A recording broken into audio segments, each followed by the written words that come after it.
pleased to begin my ambassadorship when the Japanese economy is again on the move. Even more so that both our economies are moving forward together.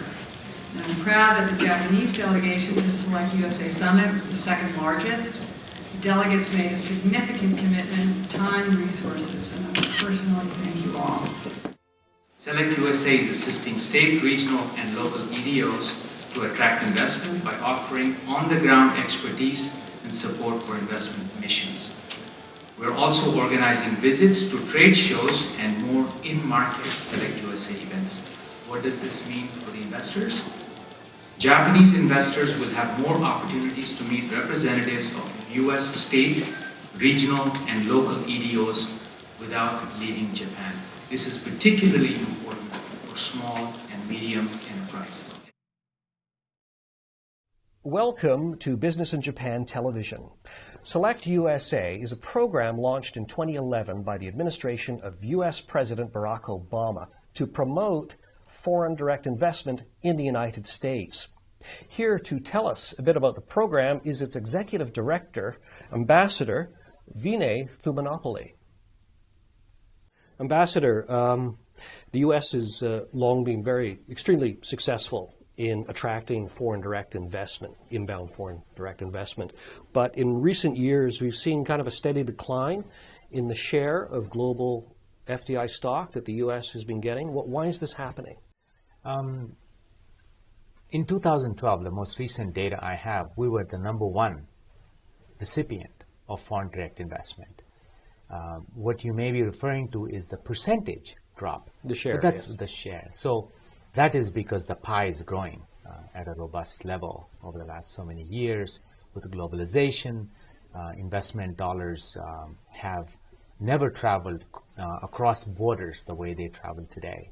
So my purpose of my trip to Japan currently is to talk to investors in Japan to consider investing in America, either to expand their operations that are already in motion, in operation, or to consider America for the first time to open shop. But at the same time, you're facing a lot more competition globally from other countries who are attracting, particularly emerging countries, who are becoming more competitive. So what does the U.S. need to do in order to hold on to its lead? Tell our story.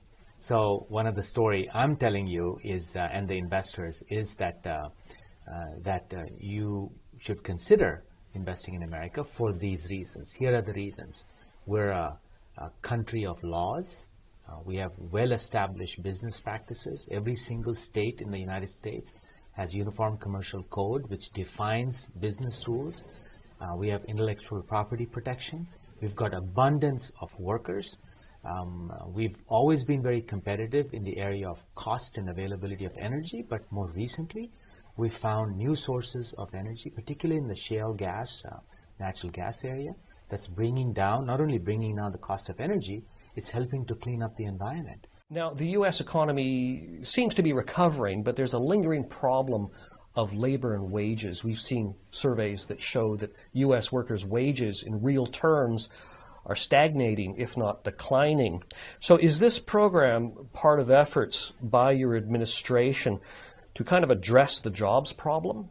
Thank you for a great question. It's a segue into what I was going to tell you is foreign companies that have invested in the United States, foreign ownership, those companies, the wages of workers who work in those operations in the U.S., their average earnings are $77,000 per annum. It's significantly higher than the overall average of U.S. workers.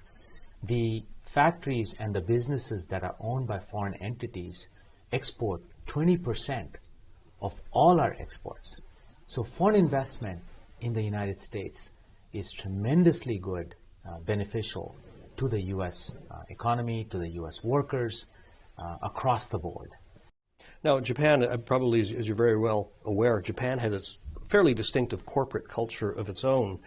I'm wondering, are there any sort of specific things that you're telling the Japanese, or are there particular concerns Japanese investors have before they invest in America? I have a first-hand experience of working for a Japanese company. From 1996 to 2009, a little over 13 years, I ran a company. I was president of a company called Mitsui Advanced Media. Later on was called MAN-A Inc. But Mitsui Advanced Media was a division of Mitsui Chemicals, and the headquarters not very far from here. We manufactured recordable compact discs with a benchmark of the industry with the very top quality. Mitsui's customers were in the U.S., most notably Hewlett-Packard and IBM back then, and Mitsui decided to get their operations closer to the customers. A perfect foreign direct investment story. You talked about culture. Most of the things that we think of, that we hear about or we feel or sense is such difference in cultures. There were no major challenges for us. Mostly it was subtle work habits of how seating is done in the office space, how meetings took place.